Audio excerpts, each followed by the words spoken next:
तो very good morning all of you. आज मैं आपके लिए एरर डिटेक्शन लाई हूँ जो कि हमारा आरबीआई ग्रेड भी 2023 का है।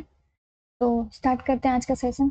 और आज का सेशन में काफ़ी मज़ा आने वाला है, तो इसलिए एंड तक बने रहिए। एक बार सब लोग रीड करेंगे खुद से। चलिए देखते हैं। The new classical style refer to a movement in art, architect and design that emerging या इमर्ज होगा।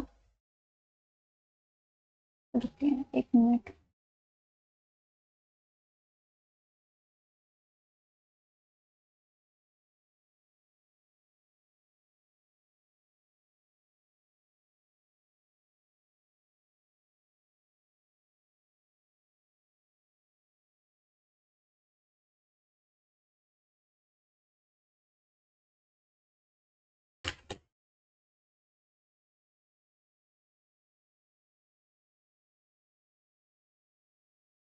आई होप आपको क्लियर दिख रहा होगा। तो यहाँ पे इमर्जिंग नहीं होगा, इमर्ज होगा।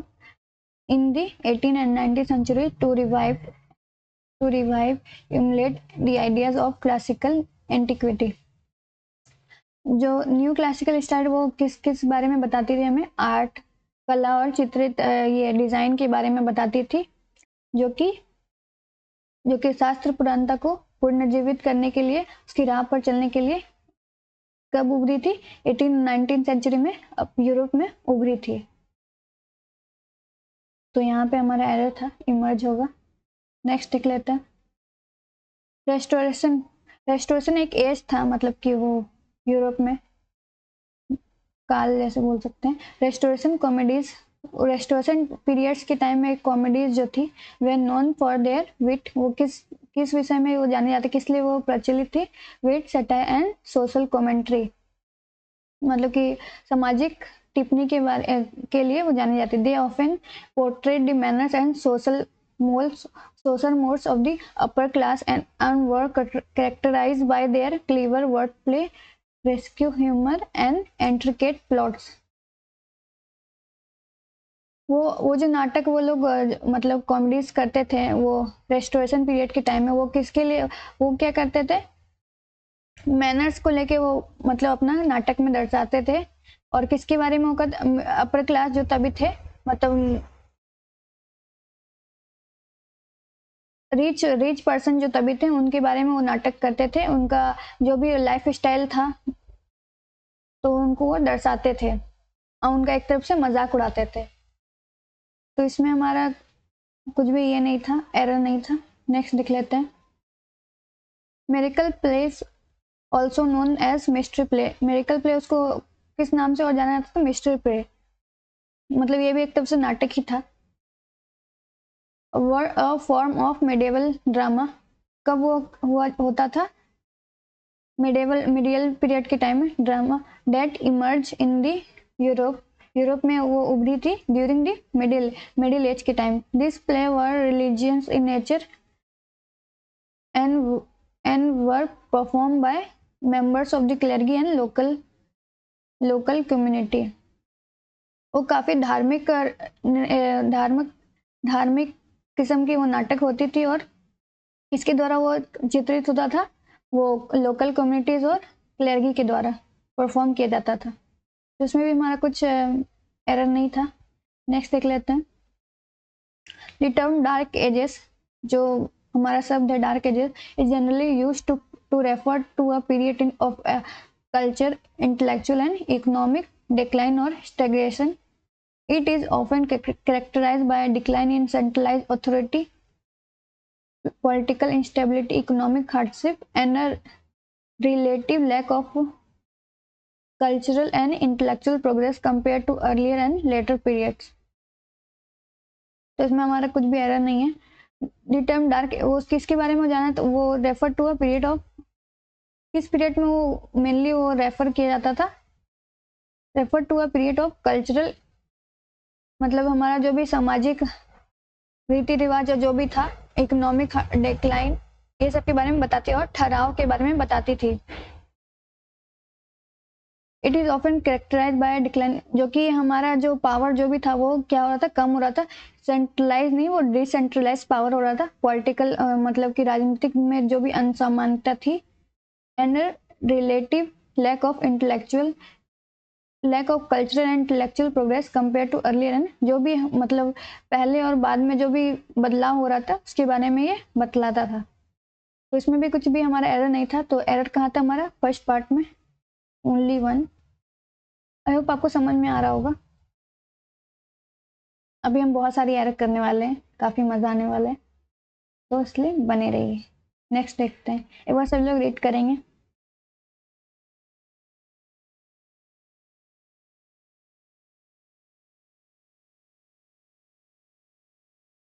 इसमें भी हमारा 4 सेंटेंसेस 5 मतलब मेनली 4 दिया गया है, तो इसमें हमें एरर फाइंड करना है।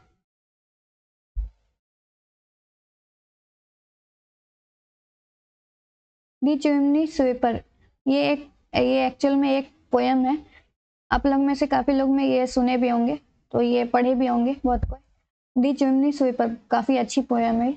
Is a poignant poem written by William Black during the Romantic era, which delves into the harsh reality of child labor and social indifference. Delves into the harsh reality of child labor and social indifference. The chimney super एक काफ़ी ये भावुक कर देने वाला poem है। वो किसके द्वारा लिखा गया है, विलियम ब्लैक। और किस टाइम में, रोमांटिक ईरा के टाइम में, जो कि उस वो पोएम जो मैं काफ़ी गहराई से बता रहा किस बारे में, क्या है, हर्ष रियलिटी ऑफ चाइल्ड लेबर, मतलब कि छोटे छोटे बच्चों को जो कि हम धकेला जाता है फैक्ट्रीज में, और सोसाइटी जो कि इसको सपोर्ट करती है कि कुछ भी इसमें गलत नहीं है, तो उस बारे में ये पूरा पोएम है। तो इसमें एरर कुछ भी नहीं था। नेक्स्ट देख लेते हैं। One of the prominent theme in the chimney sweeper is exploitation and suffering endured by young chimney sweeper who were often impoverished children forced into hazardous labor.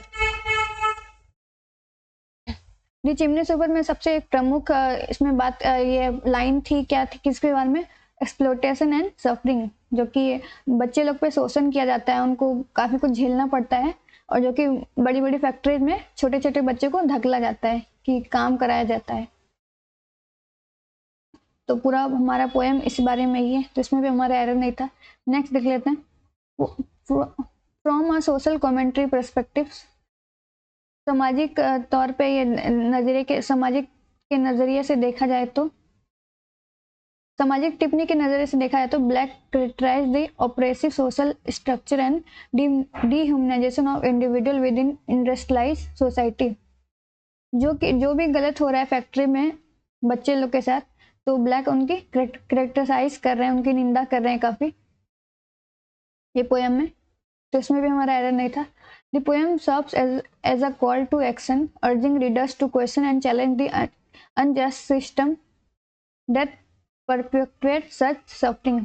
ये जो पूरा पोएम है उस बारे में सवाल उठाया, रीडर्स को जो भी इनको पढ़ रहे हैं उस बारे में सवाल उठाता कि जो भी इसको सपोर्ट करते हैं कि सोसाइटी में जो भी इनजस्टिस, जो भी असमानता होती है बच्चे लोग के साथ, उसको वो सपोर्ट कर रहे हैं, तो वो उसमें ये पोएम सवाल उठाता है। तो इसमें भी हमारा कुछ भी एरर नहीं था, तो हमारा आंसर क्या होगा, नन ऑफ दिस। नेक्स्ट देख लेते हैं।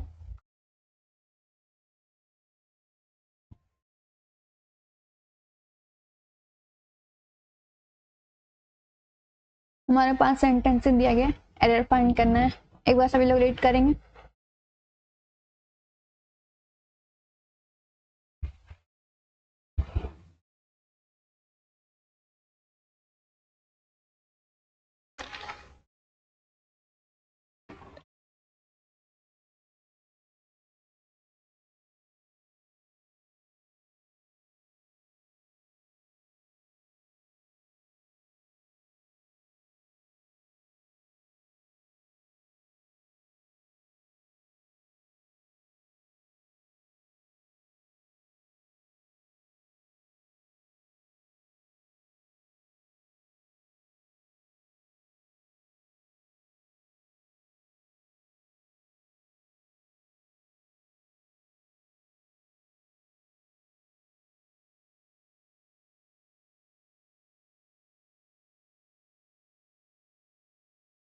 तो चलिए देखते हैं।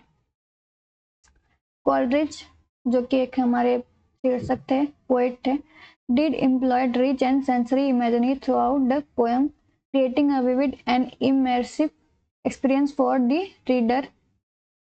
The descriptive language, which its cascading waterfall, exotic gardens, and scarce river, evokes a sense of awe and wonders. जो हमारे जो शीर्षक हमारे जो ये पोएट थे कॉलरिज, वो उन्होंने एक पोएम लिखा है, क्या, दी कुबला खान, जो कि काफ़ी फेमस पोएम है। तो उन्होंने ये लिखा है और उस पोएम में उन पूरा इमेजिनरी जो भी वो सपना में वो देखे हैं और वो उसको लिख डाले हैं, और पूरा पोएम में काफ़ी कुछ अच्छा उसमें बताया गया है इमेजिनरी करके, कि कितना कुछ उसमें दिखाया गया है। वाटरफॉल है बड़ा बड़ा, फिर बहुत अच्छी से गार्डन है, वहाँ से एक एल्प नदी बह रही है। मतलब वो पोएम को इमेजिन करके काफ़ी कुछ रीडर को एकदम मज़ा आ जाएगा, काफ़ी अच्छा एक्सपीरियंस था। तो यहाँ हमारा डिड जो है, डिड तो ऑलरेडी वर्ब टू है, एम्प्लॉयड यहाँ पे नहीं होगा, एम्प्लॉय ही होगा। तो यहाँ पे हमारा एरर है, इस वाला पार्ट में एरर है। नेक्स्ट देख लेते हैं।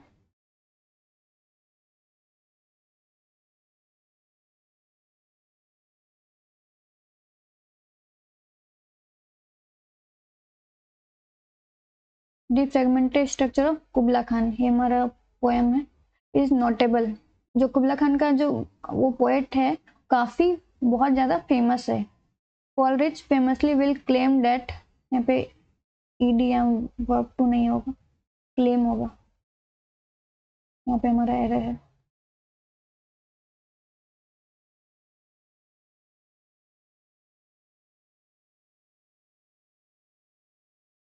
Coleridge famously will claim that the poem was a result of an opium.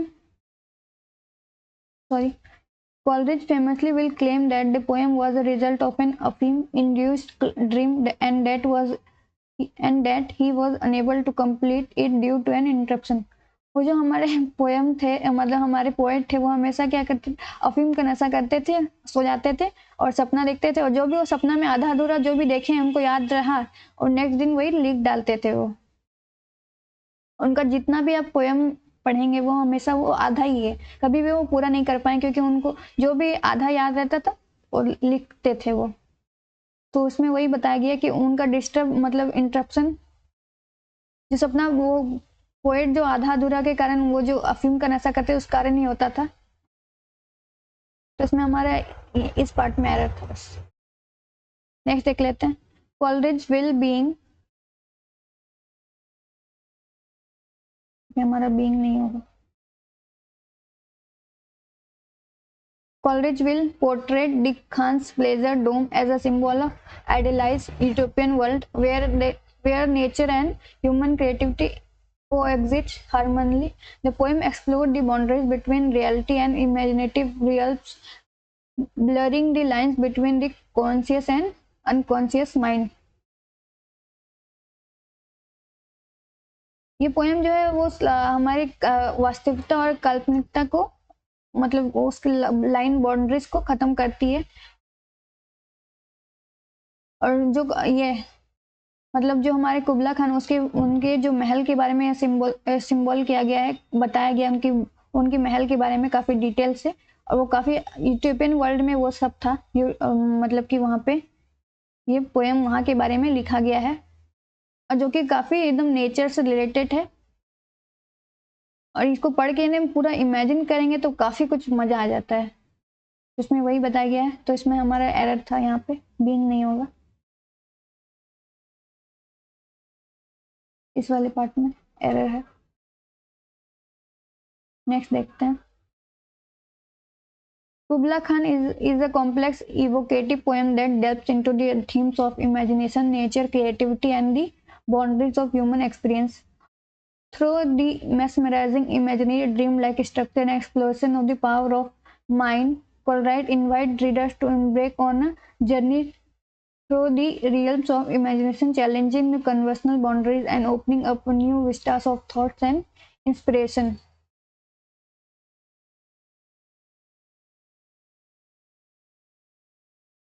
जो भी इस पोएम को पढ़े ना वो काफी मतलब मंत्रमुग्ध हो जाएगा। इमेजिनरी दुनिया है जो कि वो बनाए, जो कि कुबला खान की, कुबला खान एक्चुअल में वो जो है चंगेज खान का ग्रैंडसन था। उसके बारे में ये एक्चुअल में ये हाइपोथेटिकल स्टोरी थी, कुछ भी इसमें रियल नहीं है, बस इमेजिन करके बनाया गया और काफी खूबसूरत है, काफी वो कॉम्प्लेक्स है और पढ़ के काफी जो डीप थीम मतलब कि एकदम गहराई से हमें बताती है नेचर से रिलेटेड ये सब इमेजिन करके। तो इसमें हमारा कुछ भी एरर नहीं था। नेक्स्ट देख लेते हैं। Kubla Khan is a transformative power of imagination and its ability to transform reader to fantastical realms। मतलब रीडर को वास्तविकता के बारे में वो बताते हैं। ये पूरा पोयम में काफी कुछ मजा आने वाला है, मतलब काफी कुछ मजा वाली बात है इसमें। तो इसमें हमारा इज एन नहीं होगा, कुबला खान इज अ होगा, एन यहाँ पे जो वर्ड ये गलत है, तो यहाँ पे हमारा एरर है।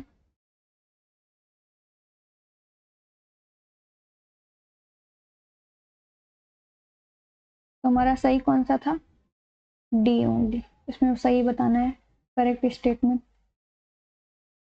Identify the correct statement, D part हमारा करेक्ट था। नेक्स्ट देखते हैं।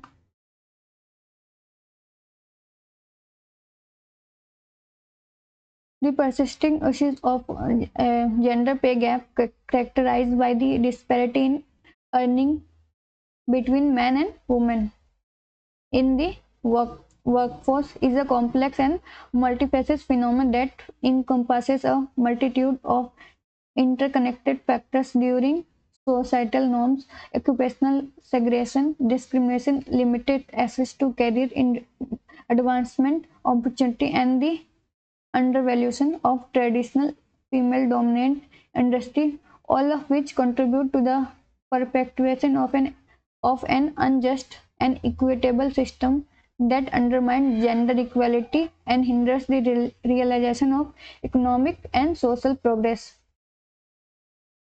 ये पूरा सेंटेंस में हमें यही बताया गया कि जो भी हमारे साथ मैन और वुमेन में जो कि जेंडर पे गैप को, इसमें काफ़ी कुछ खराब होता है सोसाइटी में, मतलब कि असमानता होती है मैन और वुमेन के बीच, वर्क फोर्स में डिस्क्रिमिनेशन होता है, limited access to career, job opportunity बहुत कम दी जाती है। इसमें पूरा बस यही बताया गया है। तो इसमें हमारा एरर कहाँ पे था,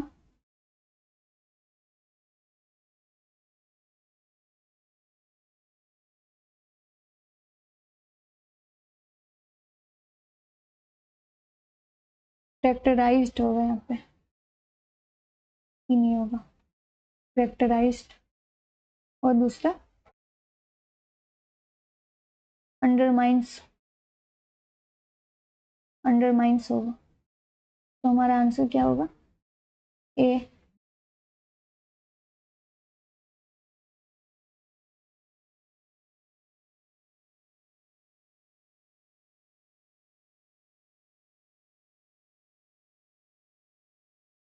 नेक्स्ट देखते हैं। एक बार सभी लोग रीड करेंगे।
तो देखते हैं एरर फाइंड करना में।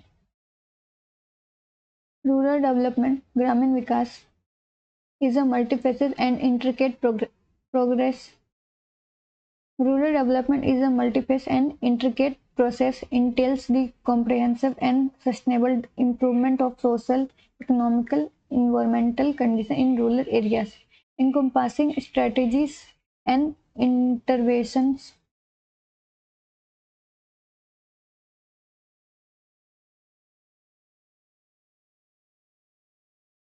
that addressing the unique challenges। यहाँ पे addressing नहीं address होगा, ये हमारा एरर है, एरर होना चाहिए यहाँ पे। That addressing the unique challenges and opportunity specific to rural contexts such as agriculture, productivity, access to basic service, infrastructure development, employment generation, poverty alleviation, land and natural resources management, local inclusion, and the empowerment of marginalized communities, all of which necessitate हो गए हैं। ये error है। necessitating integrated and participatory approaches that engage local stakeholders and leverage local knowledge and resources, foster collaboration between government, civil society, and private sector, and prioritize the principle of sustainability, equity, resilience, with the ultimate goal of enhancing the quality of life, promoting balanced regional development, and realizing the full potential of rural areas as vibrant, self-sustaining centers of economic growth, social well-being, and cultural heritage preservation। तो ये पूरा line, पूरा sentence में हमें क्या बताया जा रहा है रूरल डेवलपमेंट के बारे में, जो कि वहाँ पे होना चाहिए सस्टेनेबल डेवलपमेंट, तो कि आने वाले फ्यूचर उसे देख सके।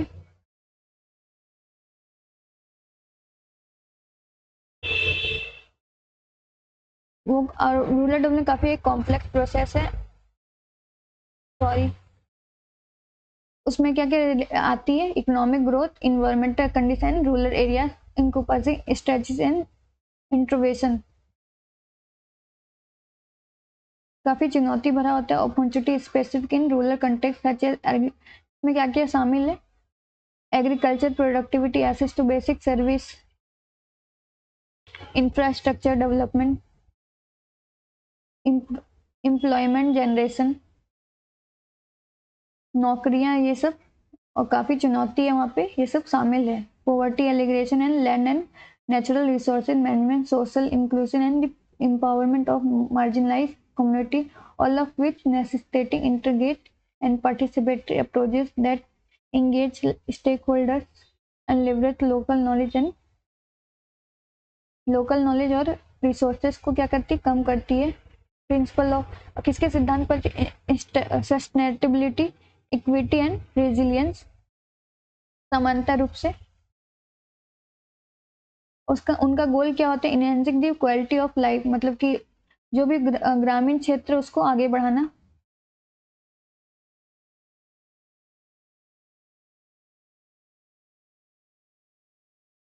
and realizing the full potential of rural as vibrant and self-sustaining centers of economic growth and well-being and cultural heritage and preservation। तो इसमें बेसिकली हमारे रूरल डेवलपमेंट के बारे में बताया गया है पूरा। इतना डिटेल से इसमें पढ़ने की जरूरत नहीं है, बस ऊपर ऊपर देखने से भी काम हो जाएगा, बस एरर फाइंड करना है। इसमें हमें दो जगह एरर मिला था, 2 और 3 में, सॉरी 2 और 3।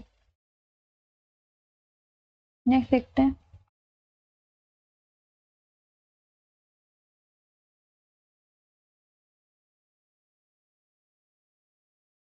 एक बार सभी लोग रीड करेंगे। इसमें बेसिकली किस बारे में, एआई, जो कि भी काफ़ी फेमस है हमारे अभी करंट में। एआई के बारे में बताया गया।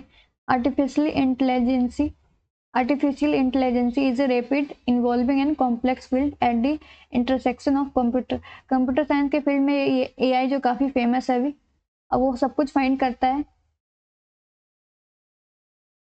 Mathematics, cognitive science compasses a diverse range of technologies.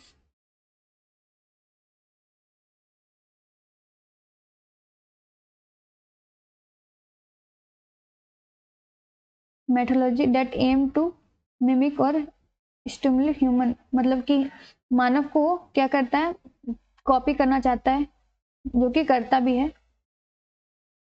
Enabling machines to perform task traditionally requirement human cognitive capability such as learning, वो सब कुछ करता है क्या, learning, problem solving, pattern recognizing and discussing, making to the utilisation.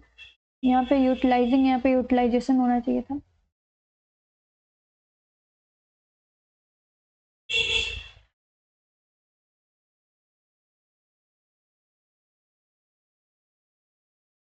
तो हमारा इस वाले पार्ट में एरर है। Utilization of advance machine learning models, neural network and natural language processing the data analytical with profound implication across numerous domains and sectors, including healthcare, finance, transportation, manufacturing, and entertainment, as it holds the potential to revolutionize industry, enhance efficiency, accelerate innovation, and being address complex societal challenge while also posing ethical, privacy, and policy consideration regarding data governance, algorithm biases, human machine integration, and the future of work, necessitating robust regulation, responsibility development, interdisciplinary collaboration, and ongoing dialogue to ensure that AI is deployed for the greater good, employing human capability, promoting industry, and upholding human values, ethical standards.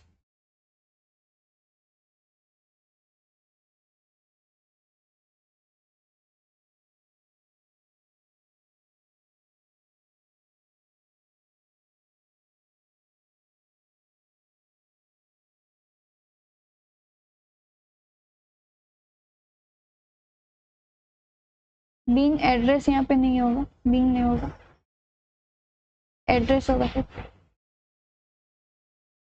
तो ये पूरा AI से related है, जो कि AI अभी कर रहा है, ह्यूमन का कंपैरिजन ले रहा है, ह्यूमन का जगह ले रहा है, और वो सब कुछ कर सकता है जो कि ह्यूमन करता है। तो सब कुछ वही बताया गया है। तो इसमें एरर फाइंड करना था, तो हमारा ये जो 2 जगह एरर है, 2 और 4 में, ये वाली पार्ट में। नेक्स्ट देखते हैं।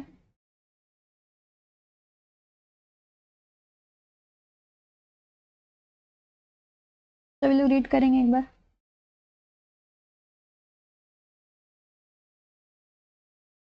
देखते हैं। क्लाइमेट चेंज, पर्यावरण में जो भी बदलाव हो रहा है, derived by the accumulation of green house gases, derived है या ड्रिवन होगा।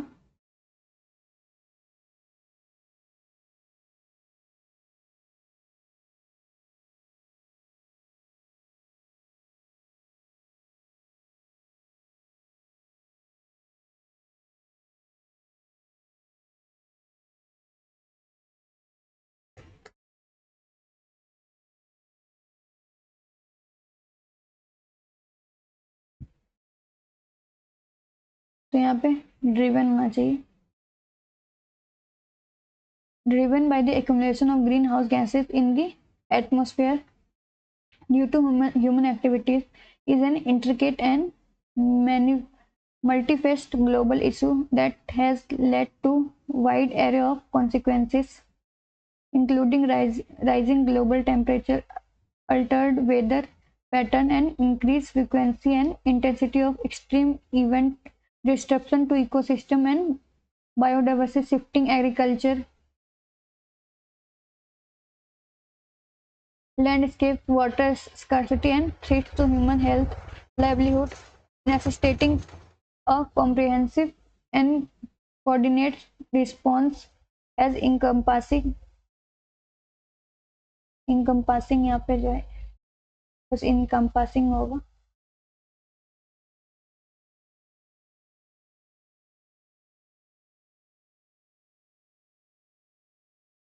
हेल्प नहीं होगी encompassing, इस वाले पार्ट में एरर था।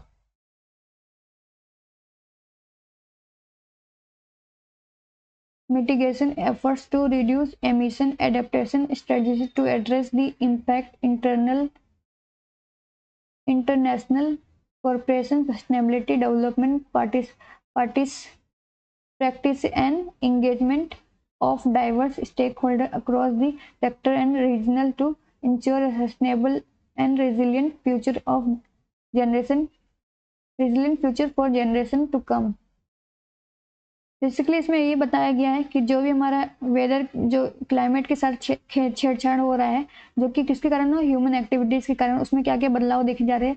ग्लोबल टेम्परेचर का बदलाव हो रहा है, वेदर पैटर्न बदल रहा है, वाटर में काफ़ी स्कार्सिटी आ रही है, इंक्रीज फ्रीक्वेंसी एंड काफ़ी कुछ डिस्ट्रप्शन हो रहा है, इकोसिस्टम भी गड़बड़ हो रहा है सब, और एग्रीकल्चर भी खराब हो रहा है, सब किसके कारण ना, ह्यूमन एक्टिविटीज़ के कारण, जो कि फ्यूचर जनरेशन के लिए भी काफ़ी कुछ खराब कर रहा है। अभी जो हम लोग कर रहे हैं फ्यूचर जनरेशन के लिए भी काफ़ी कुछ खराब हो रहा है। इसमें हमारा एरर 2 जगह मिला था हमें, 1 और 4 में, बी पार्ट में एरर था। आई होप आपको ये समझ में आया होगा। तो हम लोग फिर से अगले वीडियो में नेक्स्ट डे हम लोग क्या करेंगे, एरर ही करेंगे। तो इसलिए बने रहिए, और अभी के लिए इसको प्रैक्टिस करिए ज़्यादा से ज़्यादा। जितना हम प्रैक्टिस करेंगे उतना हमें कॉन्फिडेंस आएगा अंदर से, और एग्ज़ाम के पहले काफ़ी कुछ हम सीख जाएंगे। तो इसीलिए तब तक के लिए लाइक, शेयर एंड सब्सक्राइब।